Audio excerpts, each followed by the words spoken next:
我係左翼21嘅成員，我叫阿嬌。大家好，我係大專行嘅阿溫。大家好，我係城大學生會我們副會長雞翼。雞翼啊，呢排咧有好多朋友咧都講咧咩叫做即係不合作運動。你自己點睇乜嘢係不合作運動咧？不合作運動啊，除晒衫周圍攞跑算唔算不合作運動啊？嗰啲叫做不檢點嘅行動啫。咁啊，不如我咧解釋下咩叫做不合作運動。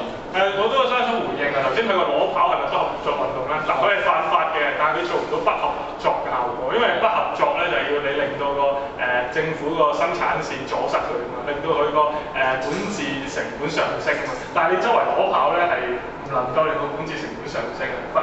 不過睇某程度都可能得嘅，只不過呢件事做唔到我哋想要嘅效果咯。咁你譬如戴耀廷先生嘅佔領中環或者係保護香港自由聯盟嘅少交實蚊稅運動咧，呢類就係屬於所謂嘅不合作運動。我想問下你會唔會參與不合作運動？始終呢一個都有一定嘅法律風險。我非常支持不合作運動咯，即係會咁啊，或者學生會咁。其實我都非常之支持嘅，但係你話少交實蚊稅我就暫時仲未交到稅啦。但係如果我都係以後係。不過第時如果交到稅嘅時候，我都好大程度上我會支持嘅，會參與。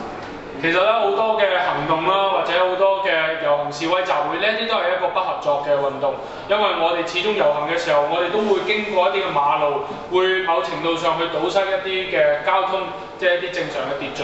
只係我哋已經習慣咗呢一種嘅不合作運動。